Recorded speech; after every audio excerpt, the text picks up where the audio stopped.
Hey James, how you doing? Very well. How are you, sir? I'm doing fantastic. Thank you so much.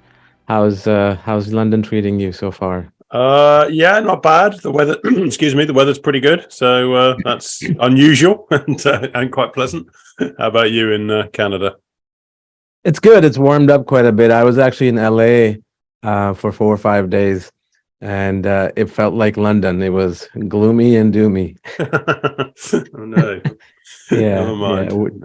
No, but actually the last day before I left, it was actually more hotter in Toronto than it was in LA, which is weird because but obviously, with climate change and everything. You Um, managed to get your internet back then? yes. Yeah, the funny thing is, the day after we were supposed to do it, I went to LA, and then an hour ago we had a similar issue again. So I was like, okay, now I'm gonna go on the phone. But then it came back up like in 5 minutes. So, Oh, that's but it's good. all good. It's all good. Yeah. Very good. Um, yeah. No, I hadn't seen Die Hard 4 in a long time, and I was in my hotel, and it was on incidentally on Saturday, and I saw it again. Obviously, the first, second, and third I remember. I've seen it several times. The fourth one I've seen a few times. Fifth one I actually don't even remember what it's about, to be honest. Well, I must admit, even I slightly struggle to remember what it's about, but Yeah, yeah, interesting. The fifth one. There we go. yeah, I gotta watch it again. But what were your favorite Die Hard films among the saga of five films? Yeah, that's a good question. I guess you have to say the first one is such a landmark movie, but Right. let's leave that aside because I think that would be everyone's favorite Die Hard movie. Sure. I think I was never a big fan of the second one, having before excuse me, before starting work on the book. Uh, the third one I always really enjoyed.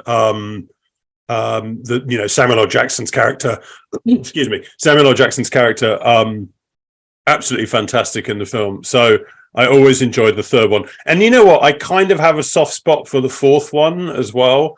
Some people were kind of like, oh, with the sequence towards the end with the fighter jet sequence, and they were like, oh, it's just getting too unrealistic. But I kind of like that one. I really like the Justin Long character and sort of his relationship with John McClane. As is the case when you write these books, even if there's a film you personally didn't connect with when you first saw it, you do, like, sometimes the behind the scenes stuff is so fascinating, you actually get more into the film. So Yeah. actually, Die Hard 2, the story of how they made it is it's just lunacy, basically, what they were doing. Because obviously this is like 1990 or whatever. It's pre CGI, basically. Well, the very origins of Yep. CGI were kind of happening, but not in the case of this film. And it was one of those kind of classic Hollywood productions where they threw an awful lot of money at. It was obviously supposed to be all snowbound, and they were literally chasing snow across the country because, of course, it kept melting. And they were also, creating fake snow here, there, and everywhere. And these days that's nothing. You do that with computers easily, but then it was just that kind of that certain lunacy that you get in Hollywood productions of old, I guess, where they had a successful first movie. They had probably had a bit too much money, a bit too much license to do what they want, and they wanted to get it right. And yeah, so I kind of grew to love the second one, having learnt more about the backstory. Right. It's funny you mentioned that because aside from the first one, the one that I liked the most for a long time was the second one. But and I didn't think much of the third one. But about 10 years ago, I rewatched it, and maybe the age kind of thing kind of grew, and made me realize how an amazing the great thing about the first, third, and maybe even the fourth one is, especially the first and third, the antagonists are very strong. Mm. and the actors that play them, right? I mean, Jeremy Irons, I think this was before Lion King, like as we know him as Scar. That voice, even in the trailer, like if you just watch it, Simon Says, it's just so profoundly amazing. The second one, I think the antagonist wasn't really well crafted, and there wasn't really a sidekick per se as it was in the first one, third one, and the fourth one. And I was where was I watching this? This was like on my social media feed last week or something. I don't remember. Oh yeah, they were trying to cast Lawrence Fishburne for Die Hard 3, and they really wanted him, but Lawrence Fishburne's agents and him kind of decided around that time that he's going to only take on lead roles. That's it. And the producers of Die Hard ended up seeing Pulp Fiction. I think it was Pulp Fiction, yeah, at Cannes, and they saw Samuel Jackson, and then that was it. That was like, this is who we're going with. Forget Lawrence. I mean, that really pivoted. Aside from Pulp Fiction and many other films, Samuel's career and his role in there was fantastic. Just a cab driver and annoyed with John McClane and trying to get by his day. Mm-hmm. But I also really like, you mentioned Jeremy Irons, the fact excuse me, the fact that he was Hans Gruber's brother as well. I thought that was really a smart idea, and he's not just doing it for revenge as to what happened to his brother, but I quite like the fact that there's this network of sort of evil Grubers, floating around. I just thought that was a really smart idea. And yeah, you're right. There was also, it was around the time of films like In the Line of Fire, if you remember that movie, the Clint Eastwood film with John Malkovich. And similarly, you got these kind of larger than life villains who are sort of tormenting their tormenting the good guy on the telephone. It was sort of like, let's call them up and then just kind of chase them around the city. And that goes back to sort of Dirty Harry, the original Dirty Harry, where you had the Scorpion Killer harassing Clint Eastwood's character on the phone and sort of repeatedly making him run around the city. But it's a great idea of just sort of I guess these days we've all got mobile phones, but this was just sort of pre-mobile phones where you had to sort of run to pay phones and things like that. And I just kind of like that. There was kind of a lot of thought in Die Hard 3, and it was also it took you away from the first one obviously is all set in a building, the second one's all set around an airport, and the third one, New York becomes that character, that setting, and that gave it a lot more freedom, I thought, as a film. I mean, the Die Hard 2 had, the airport setting was very well used in places, but there were a certain amount of restrictions, I felt. As I say, I kind of grew to love it, but I grew to love it more for what went on behind the scenes than there's some great people in Die Hard 2. John Leguizamo turns up in it in a very early role. It's got a cool cast, but it wouldn't be. I think if I ranked it, it would be kind of 1, 3, and then I'm debating between 2 and 4. Difficult. Probably I might go for 4, but no, that's a personal thing. No, that's all good, and I think obviously there had been films before the original Die Hard but I think Die Hard in an action genre set that antagonist character, like Alan Rickman, the great late Alan Rickman played a fantastic. I mean, he was amazing in it, and that thing about brother revenge, if you want to call it, that has been tried to be replicated in so many films like Taken. I think it was also, if I'm not mistaken, The Equalizer with Denzel Washington, a bunch of other films. And they didn't really develop those characters that well, and the actors that played them were just like not like to the caliber of someone like Jeremy Irons, who has worked in theater and Broadway and everything. But yeah, what fantastic films. Which leads me to my next question. What was the biggest surprise for you when you were writing these books? In terms of the production, you talked about a little bit of Die Hard 2, but just take it away from there, please. Yeah. Well, there's a sort of famous story about Bruce Willis, of course, being effectively a TV star when he was when he was cast, and they paid him $5 million, which then, I mean, now, I mean, that's still obviously a huge amount of money to most of us, Yeah, yeah. but in movie star terms now, that's probably not that much money. But back then, the idea of them paying a man who was effectively a TV star hadn't really got a movie track record, and that sent shockwaves through the industry. They were all everyone was kind of like, "What on earth are they doing?" Then everyone's going to start demanding, these kind of fees.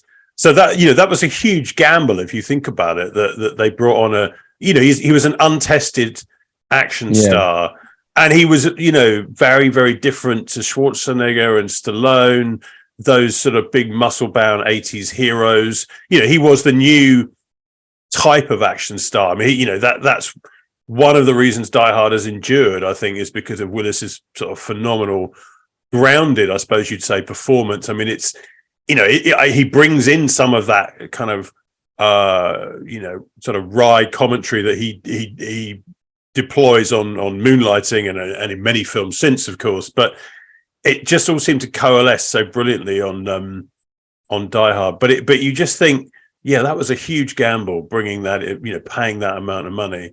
And then there's, on the flip side, I remember the casting director saying she had to teach Alan Rickman how to hold a gun when he was kind of auditioning, because that's just not, that's not his thing either. He I was, as you were sort of alluding to, Jeremy Irons, he also comes from a sort of classical, or came from a classical background. So playing a villain in this sense, in an action movie sense, was not his kind of cup of tea. But yeah, she did good in the end, because she got him through the audition, and he was fantastic. Yeah, no, so true. I mean, some of the scenes in the original Die Hard, and I think one of the reasons, along being grounded, Bruce Willis's character and his performance worked, because I think he was probably one of the first action heroes which showed vulnerability. Like, and I think they did that in Predator afterwards, and a bunch of movies. Maybe they did that in Rambo and First Blood, but in Die Hard, it was like a pure action film where he gets, he takes one step forward, then he gets pushed 10 steps back. And that constant struggle, and then his interaction with Alan Rickman's character without him knowing who he was. I mean, that scene itself is so well done, from performance, lighting, direction wise, and I watched that scene a lot of times, because it just speaks so much about that whole film series and how they have sort of used that as a template for the rest of the films, and a lot of other action movies too.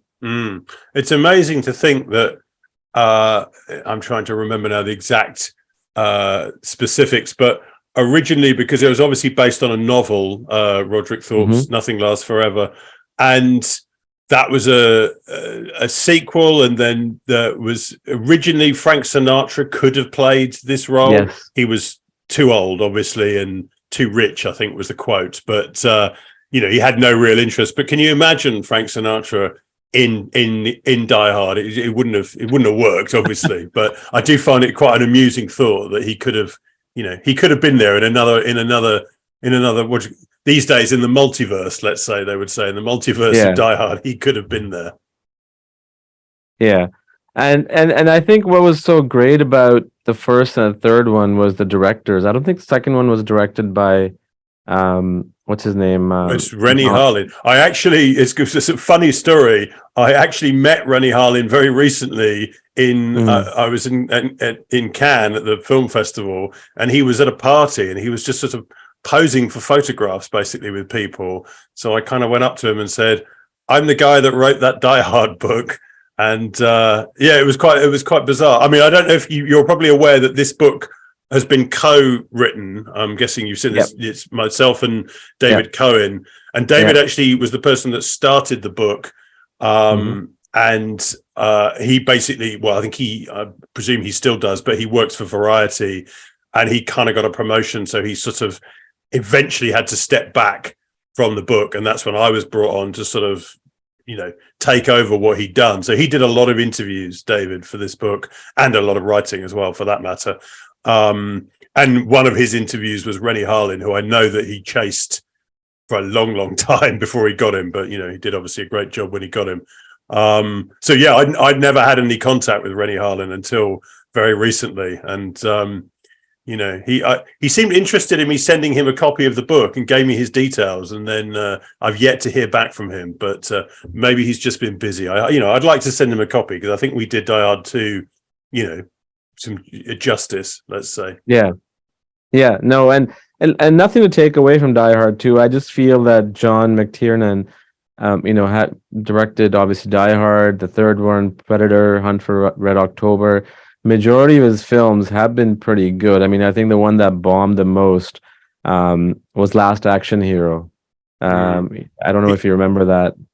I'm still not 100% sure if I've seen Last Action Hero. I feel like it's one of those that I might have seen, but it's not. I mean, all the other ones you've mentioned I've seen. But yeah, it was an interesting concept, and it was basically about this kid whose hero is this character that's played by Arnold Schwarzenegger, and I don't remember how, but that character comes into his real life, or he goes into the movie world. I'm not sure which one it was. It's been a while.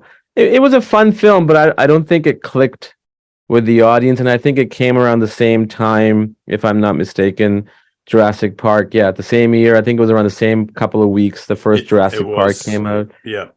And it probably didn't gain that much attention. But in any case, Die Hard second one was amazing, and the fourth one, what I loved about the fourth one, there were some way unrealistic scenes in the film, but one scene that was really scary, and it's entirely possible, is that, especially nowadays, let alone when it was made in 2007, that whole tunnel sequence when they hack into the electronic signage and they open the tunnels from both directions, so there's traffic coming from both. That's actually, you're right. That's a really well done scene. No, I think it's got some great set pieces in it. That's Len Wiseman, of course, directing that edition. But McTiernan, I mean, particularly for the first one. The funny thing is, he didn't want to do the film originally. He took some persuading, but then I think he saw a way into the film. I mean, one of the, he would admit this, one of his more pretentious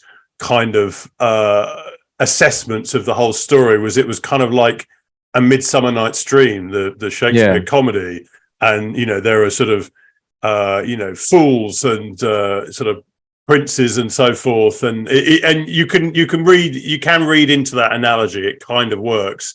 So I guess he was directing it with a lot of layers in mind, not beyond it being an action movie. I mean, I think again that's why the film works so well, because the characters are extremely well developed. I mean, it has the whole Western theme, of course, running through it as well, or at least Western TV shows with lots of references to kind of Roy Rogers and things like that. And,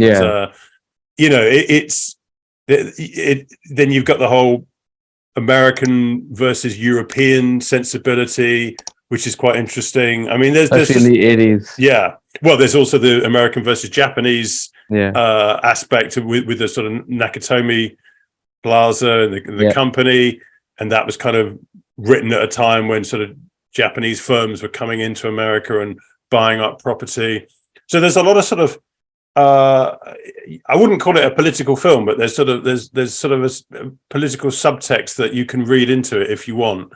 And and on top of that, ultimately, I guess it's a love story between a husband and his wife who he's kind of estranged from and wants to get back with and wants to show her, he knows he's been stupid, and so there's a proper love story as well. And then all of those sort of supporting characters, there's the chauffeur, for example. I mean, is fantastic. He doesn't have much of a role in the sense that he's kind of in the basement in the car, just kind of bopping along to his tunes for most of the film. But then he does get a little moment at the end, so he gets a little, he becomes a sort of a savior in that arc.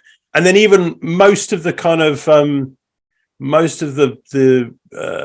Gruber's gang they're not just sort of generic faceless villains. They've all got a little bit something about them. Even the guy that steals the candy bar from the sort of from the stall.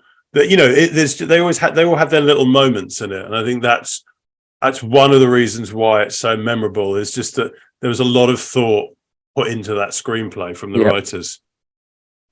So true. And I always find now, I mean, being in the film industry myself, and whenever now I do stuff, and I think I've sort of learned this over the, you know, by watching a lot of films like Die Hard, Schindler's List, Munich, Lion King, it's so important to have antagonists in your films. Obviously, pending the story, depending on what the story is, because that just makes the protagonist somewhat much more interesting.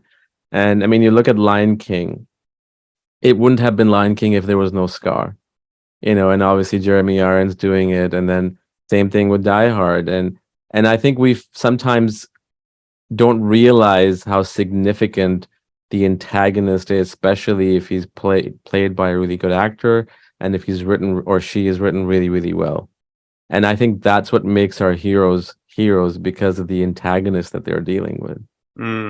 But I guess with Die Hard as well, you've got the subplot with with the cop who's got his own issue of having, you know, pulled the trigger in the past, and everybody's got a story. Yeah, everyone does have a story in the first Die Hard, I think, and you know, perhaps that becomes more difficult in later films to sort of replicate. But it was a sort of, it's one of those lightning in a bottle moments. I mean, you know, there's the sort of story from Jeb Stewart, the original screenwriter, brought on to adapt it, how, you know, they Fox didn't have a summer movie that year, and you know, they sort of, you know, they'd read the sort of the initial draft, and they were kind of like, we're rushing this into production because they, you know, and again, that's these days that, you know, studios have their summers planned for years in advance, it feels like. So you kind of think, how fortunate was that they just had a gap, and someone saw that could work, basically. And you know, and even then it's not guaranteed to work. And then you had, you know, Joel Silver, the producer, of course, effectively, very nicely, in inverted commas, firing Jeb Stewart and basically saying it's not personal, but I'm going to bring on my guy, Stephen E. D'Souza, who, you know, he'd worked with before, and you know, he knew he would need to bring him on to kind of get the screenplay over the line. But yeah, it's and you know, and then getting McTiernan just at the right moment, you know, having worked on Predator, of course, and it's sometimes you know, and then as I mentioned earlier, getting Willis at this perfect kind of moment, getting Rickman before everyone really knew who he was, at least in America. It was just a sort of, you know, everything clicked. Everything clicked. There you go. Everything, right place, right time. And I was talking to a very reputable director in LA. I had coffee with him, and he and I were talking about films that, or even any kind of project, but specifically films, TV shows, film projects, books, almost entirely, each and every one of them that are super successful, like Seinfeld, Harry Potter, Lion King, all these things that we, you know, come to love, almost never happened, and they got rejected so many times, like Star Wars. And there's a pattern that when you keep getting rejected, you know, but that doesn't happen all the time, but majority of the stuff that is super successful goes through a lot of stuff, like City Slickers, for example. I don't remember the director's name. I don't know if you remember that movie, Billy Crystal. I remember it, yeah. So the studio thought that it wasn't going to do well. So whoever the producer and director was, they had very high residual percentage, and the studio was okay with it. And when the film became successful, obviously they regretted it, but it led to a sequel, and I don't know if there was a third one, but those things really make a difference, you know, just keeping at it, and sometimes things click, and that's when everything works. No, definitely. And I guess, you know, Die Hard sort of I think there were kind of spin-off video games and comics, and it's not really I don't look at it like a franchise like, Star Wars or the Marvel films or something, but it had enough. I suppose it's all based around the McClane character, of course, and in a way that's quite limiting because it is really based around one person. You might have the occasional character come in and out. Obviously he had the fact he was sort of with his wife and then he was divorced from his wife, but in a way it's quite hard to build a franchise around one character. I suppose you could argue, well, they do that with Batman and Superman, but different stories, different type of film. Yeah, different type of film. But I don't know. It's I was just going to say it's quite interesting. They made it last for 5 movies, and that's probably testament to Bruce Willis more than anybody else. 100%. Just the fact that people wanted to see him back in that white vest, so to speak. That's all down to his performance, and there was sort of like not long after, well, as we were kind of finishing up this book, there was always talk of a 6th one, whether he might make a small appearance, and maybe it would be a flashbacky kind of film where you'd see a younger McClane.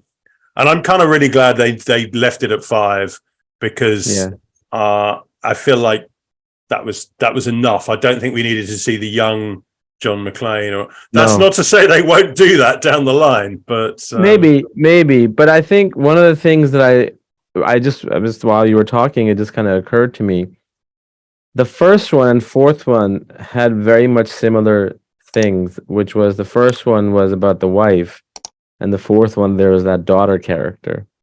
And I'm not taking away from Justin or Bruce or anybody, but I think that strong daughter character in that film, among many other things, really made it strong. Like it was so well. I think it was so well written, that character. And to me, now that I think about it, it's funny how books and films and TV shows, we always kind of think them as a whole, which we should, but sometimes there's these little minute things that get into our subconscious and then, connect to us in a larger way. And for me, that was amazing, the way they pulled off the daughter character and the girl who performed it. I don't know what her name is. But what do you think about that? Yeah, I mean, I remember isn't there a scene when she's kind of making out with some guy and McClane yanks open the door and practically yanks the guy out of the car or something. And he is the sort of classic overprotective father, basically. And McClane is not he's not a new man, as they would say, or he's not very subtle. You can imagine he probably wasn't the best husband not the most sensitive husband, let's say, and probably not the most sensitive father. But I think you're right. I think that gave that showed another dimension to his character. That 4th film. I mean, the 5th one, of course, has his son as well. So there's, they go into that, but then they go on a sort of much more. Well, of course, the 5th one is being set in Russia, so it's the first time it's taken McClane out of his natural habitat. He's sort of on this wild ride with his son, which perhaps you could argue, didn't work as well. I could assure you the 5th one was definitely the most difficult to write about in the book. Why is that? Well, because I think most people would put the 5th one at the bottom if they were ranking the 5 films. But when you write these books, you've got to find positive things to say. You're not, you can't. Well, you're not there to. I get it. Sort of like rip the film apart. And again,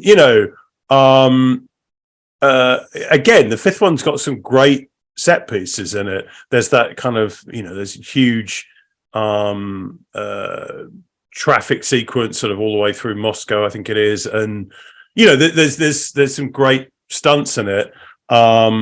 There's that kind of one where they're flying down a building and things like that. I mean, there's plenty to enjoy, but it's just whether you felt McClane out of McClane out of New York or out of America really worked. That said, I do think it has the best tagline of the 5, which Which was one? What is it? Yippee Ki Yay Mother Russia, which I think's pretty good. I mean, that it was almost like they thought of that tagline and thought, well, we've got to have him in Russia because that's really clever. But and it is clever. I mean, you can't swear on posters, but that's coming close. Right. And it's amazing that entire saga, I mean, saga, Bruce Willis playing John McClane, almost 30 years. Right. And I don't know, I don't honestly don't remember the fifth one. I'm sure I've seen it. I am completely blank on it. But I wonder if sometimes those like people, if the age thing kind of comes into play too, because now Bruce Willis, obviously, he's ill and then everything, but having to play that character for that long. I mean, I don't even, Tom Cruise hasn't played Mission Impossible, has he? Almost, yeah, it's almost similar. It is, although I guess in a way with Cruise, well, for a start, he's probably had more successful films than Willis, just because he's Tom Cruise and he's just, but I don't know if you said to a Tom Cruise fan, name his most famous character, I'm not sure if people would say Ethan Hunt. They might. I mean, he's obviously done now whatever it'll be, 7 or 8 films by the time the Mission series is finished. But I think Willis is so inextricably kind of linked to McClane. I think most people would say John McClane is his most famous character. You could say Butch, the boxer from Pulp Fiction, maybe, but that was one film. So, and Moonlighting, of course, was a TV show, but that's not really repeated anymore. I think most Unbreakable is one good one. Yeah, that's true. The Unbreakable character, which he kind of reprised, didn't he, a couple of times more recently. So maybe that would get some traction amongst sort of M. Night Shyamalan fans, I guess. But I kind of think, even now, I mean, I'm amazed that now the last few years, it felt like it started around the time we were sort of writing the book, but it was probably going on before, where they were constantly talking about Die Hard being a Christmas movie. Is it a Christmas movie? I don't know when that dialogue started. So it was probably before we were writing the book, but it felt quite intense around that time. And you still get it now every year. And now you think it's quite hard for a film's legacy to survive, 30, 40 years, whatever. Yeah. I mean, it happens, of course, with, Star Wars or Raiders of the Lost Ark or whatever, but there aren't so many films. And for this, for Willis, that is his legacy as John McClane. I mean, he's been in some fantastic movies, of course.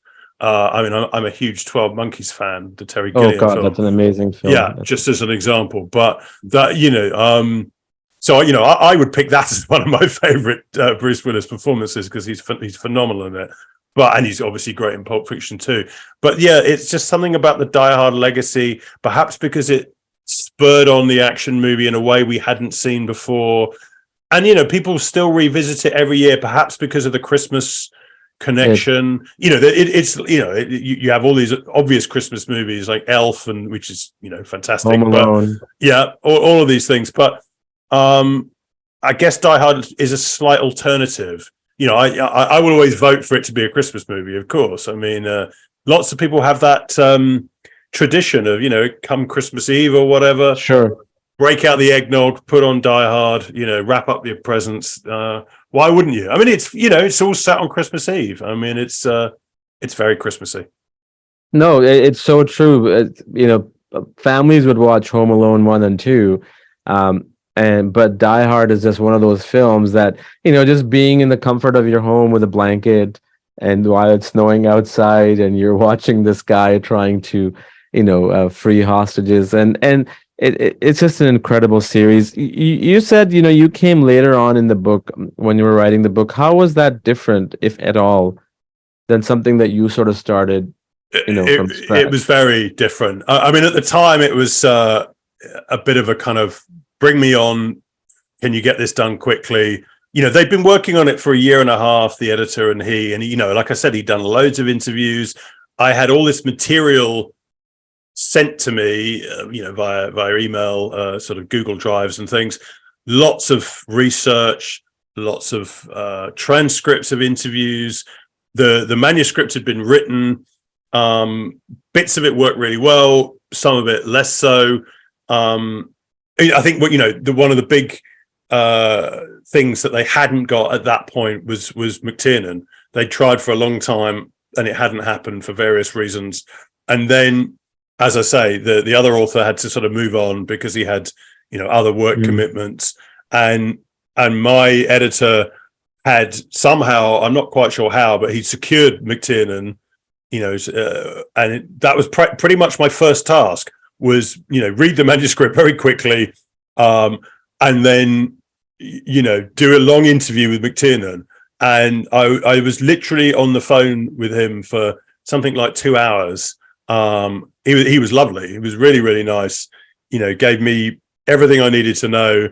I mean, it's one of those you kind of wish you'd had a bit more time to sort of sink yourself into the Die Hard universe before landing the big fish, so to speak. But so that was kind of a bumpy start, or not a bumpy start, but a kind of, whoa, that's like you're really having to get up to speed quickly. And yeah, it's tough taking over someone else's manuscript and kind of trying to make it your own, and trying to improve what needed to be improved.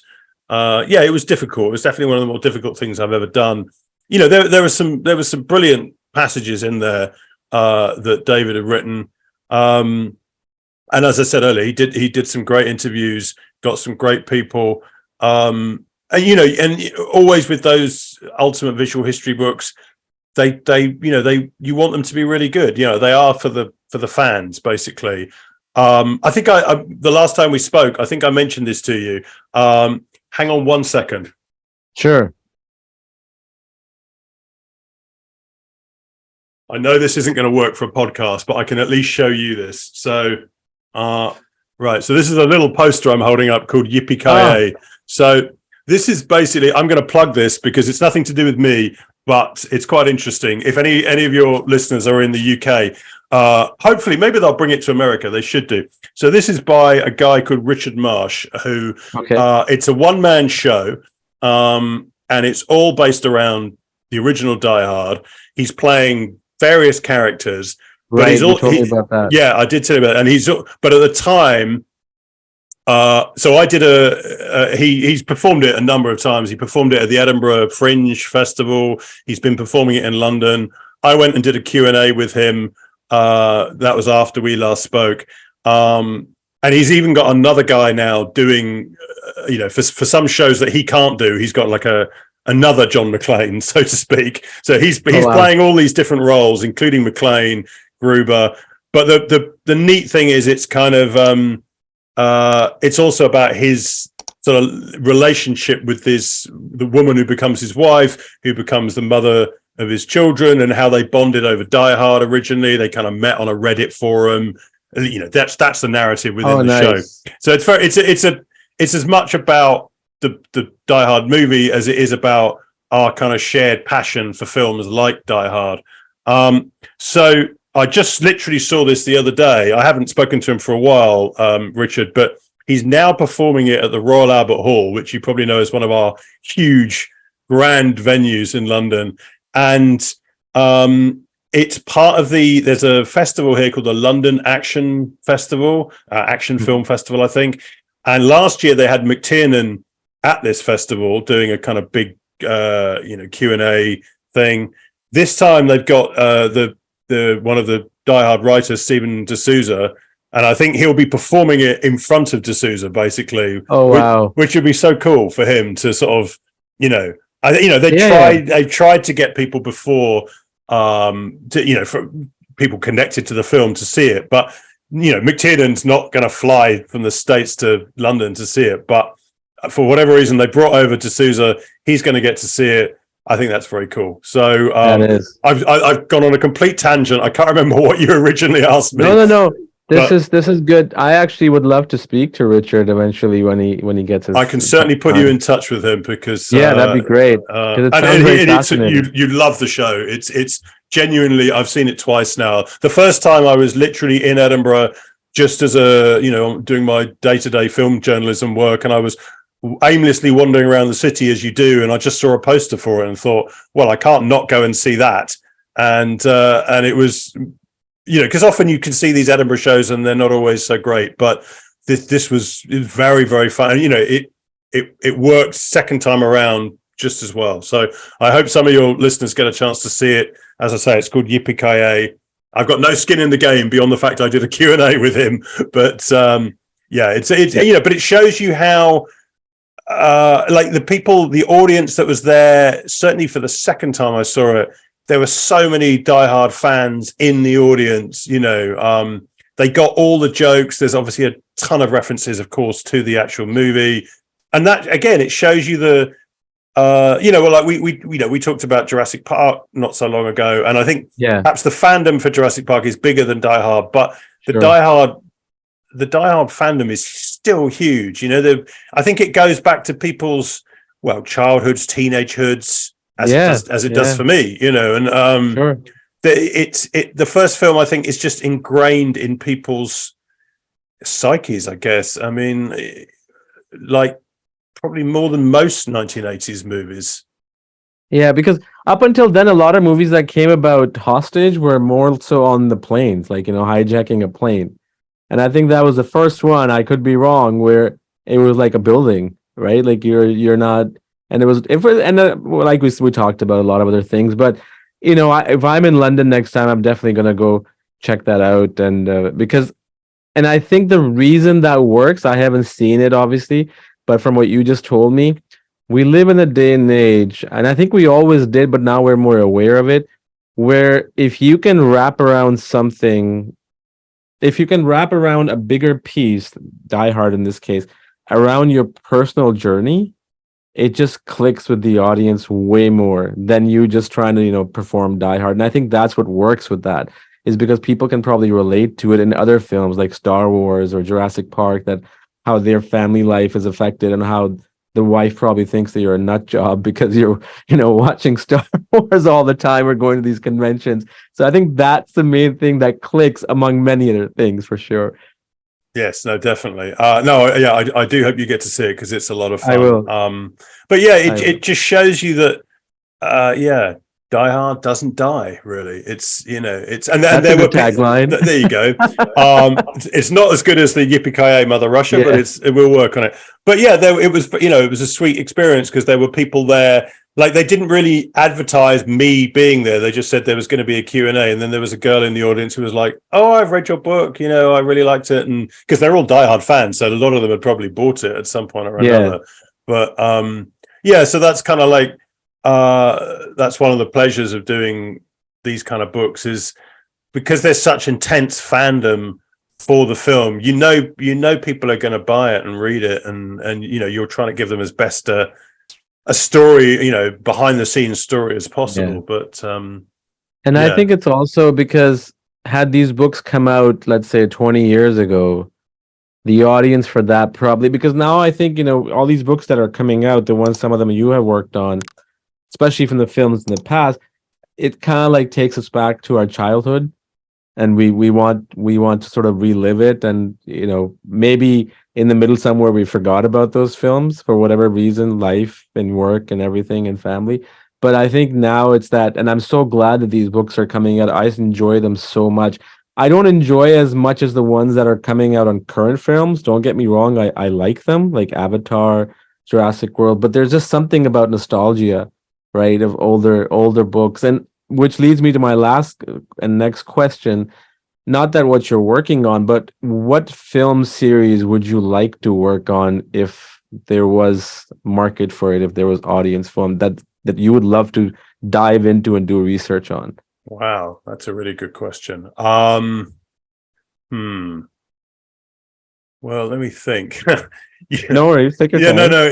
Well, this is a TV show, but I don't even know if you'd know it because I don't know how familiar you'd be. It's a British TV show called Peep Show. Does that mean anything to you? No. Oh, no, there's no reason why you would. Although they've tried to remake it in America about 3 or 4 times and failed miserably. But you will know Succession, presumably. Yeah. So Jesse Armstrong, who is the creator of Succession, who's British. Peep Show was his breakout TV show, basically, which he co-created with a guy called Sam Bain, and it's about two sort of 30-something male flatmates, and it's a sitcom about their life, but the sort of the selling point, you could say, is you can hear the interior monologues of both characters at a certain point, usually with them cursing each other out over various things. And that's just a TV show I've become. I was pretty obsessed with it when it was on, and it finished in about 2015 after 9 seasons. And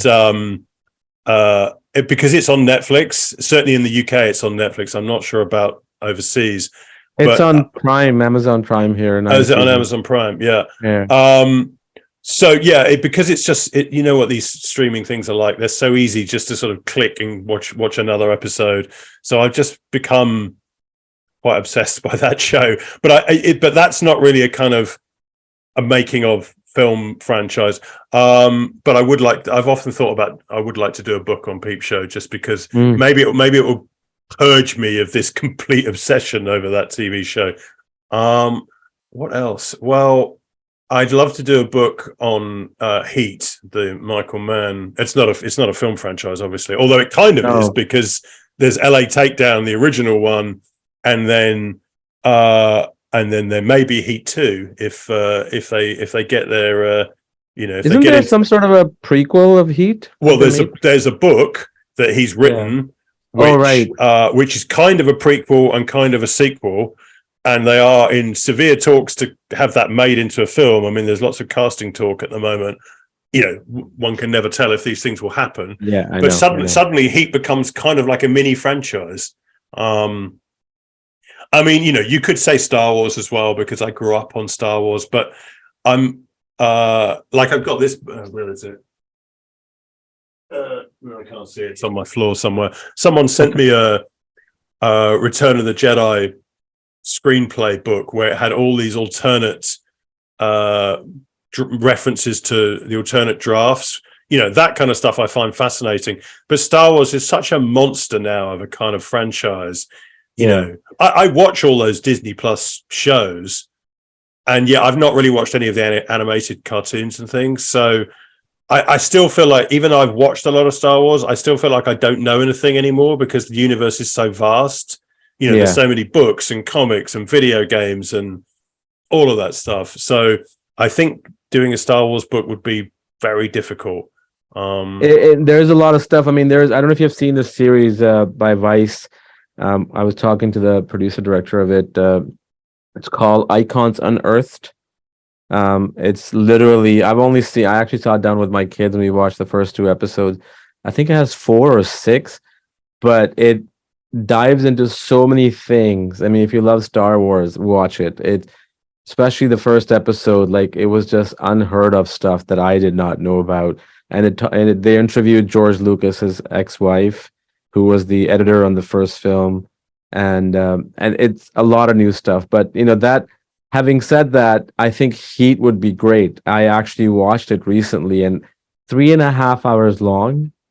I mean, imagine that being made nowadays, with some exceptions, and it's still such an amazing film with that bank robbery scene towards the end. I mean, that shootout is incredibly crafted. It's similar to what Die Hard would do, but in a very artistic way by Michael Mann, of course. Yeah, I mean, I haven't revisited Heat for quite a while, but I have revisited Thief, the movie he made with James Caan, not that long ago. I got a chance to see it on the big screen, and I mean, Thief is just nearly all of his films are magnificent, but Thief is just a brilliant spectacle.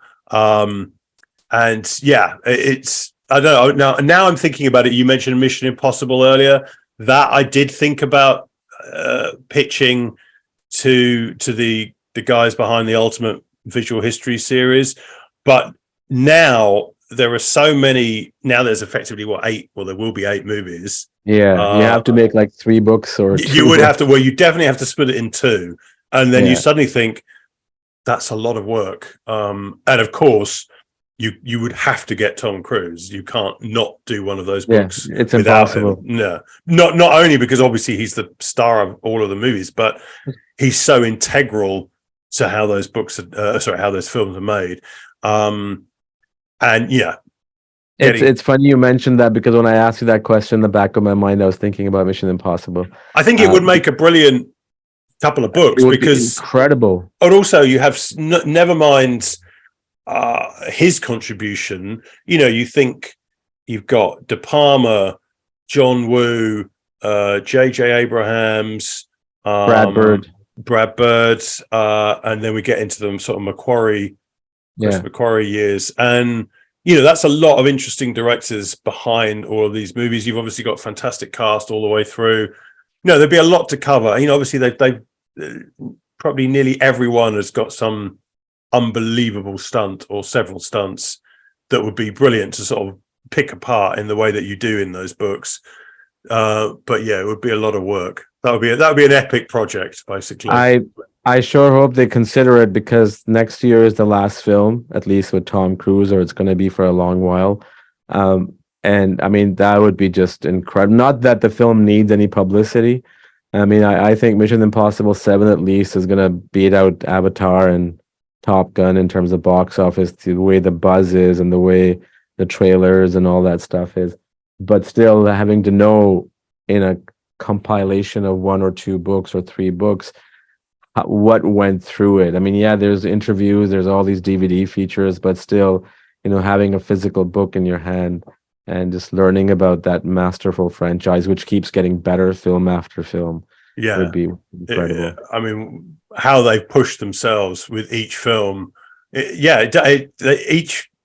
I think funnily enough, the second one was kind of not great. And then the third one I quite enjoyed, but some people were quite critical of it. But after I love that, the third one. Yeah, I really like the third. Well, I mean, you got Philip Seymour Hoffman as the villain. Yeah. You can't go wrong there. But in terms of, I suppose, the craziness of the stunts, they've got more and more. The older Cruise has got, the more crazy he's become in terms of doing those stunts. And they've just been, hanging off the side of an airplane is just insane, basically. I think that's the worst one he's done in terms of safety. Like, that's the crazy, because at least with the motorbike one, or the most recent one that's coming up, he had a parachute and everything. Yeah, it's not safe, but with that one, I mean, they were just literally just hanging off a plane. Yeah. I mean, I suppose the other franchise that would merit one of those ultimate visual history books, and I know we've talked a bit about this before, is the Indiana Jones franchise. But again, it would be difficult, because you'd need to get time with Harrison, you'd need to get time with Spielberg. Not impossible, but not easy either. So, these are the kind of things you do have to consider, because you want your reader to have the best access possible, and that's not the older these people get. It's not always easy to get them. I know. So how does it work? It's just kind of my last thing. When you pitch something to the publisher, like, do they go to the licensing department of the studio, or do they do their market research first to see if there is a market for it, or what's the process? It's often been more that they will have struck deals with various studios or had conversations with them, and they will probably be pitching to them, well, how about a book on the Die Hard franchise, or how about a Jurassic book? And then they'll choose their author. And obviously they try and select someone who's going to have a certain amount of enthusiasm, of course, for the project.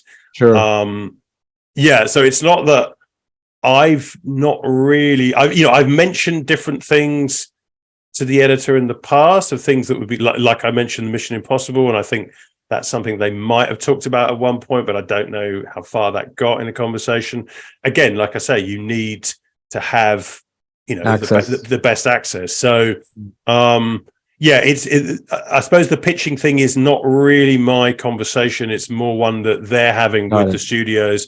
And they're all about fostering good relationships with the studios, because and I think their books speak for themselves. They're beautifully laid out, they're beautifully sort of designed, and hopefully the text is good as well. So Yeah. That I think that's why they get repeat business, let's say, from the studios, because and it's a great way of I suppose furthering interest in the franchise. I mean, 100%. these movies are only made every few years, so it's always quite good to have these things come out in between the films and just to stimulate interest in the franchise even further. Thank you so much for your time, James. I appreciate it. Cheers. Take care. Have a great evening. Bye-bye. You too. Bye-bye.